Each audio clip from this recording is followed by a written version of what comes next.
taɓa tunanin yadda duniya ke haɗuwa gaba ɗaya a taswira ɗaya? Ko kun san me yasa muke iya ganin inda kowane wuri yake daga gidajenmu har zuwa ƙasashen duniya? Wannan yana faruwa ne sakamakon taswira. Taswira wakilci ne ko kuma alamomin da ke nuna wurare a doron ƙasa. Tana bayyana nisa, siffa da kuma inda abubuwa suke, kama daga kan hanyoyi, tsaunuka, koguna da kuma iyakoki.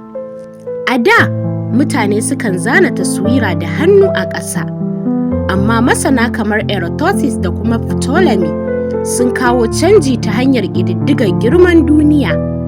Daga baya kuma Al-Idris ya ƙirƙiri taswirar duniya mai cike da ilimi a ƙarni na 12. A yau, taswira ta zama digital GPS da kuma GIS wajen nuna hanya, yanayi, yawan jama'a, har ma da nisan tafiya cikin sauƙi. Gwamnati, masana da 'yan kasuwa duk suna amfani da su wajen tsara makomar al'umma.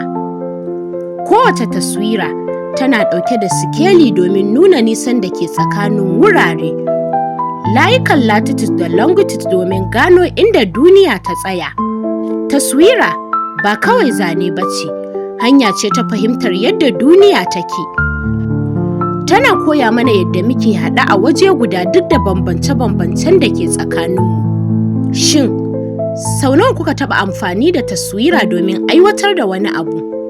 Kun taɓa samun wata nasara a rayuwa ta dalilin amfani da taswira? Idan aka ba ku dama domin ku zana taswirar rayuwarku, wace hanya za ku bi? Ku hanzarta ɗauko app ɗinmu a Play Store ko kuma ku garzaya website ɗinmu a www.bakandamiya.com. Domin ci gaba da samun irin waɗannan bidiyoyi, ku yi subscribing sannan ku danna alamar ƙararrawa.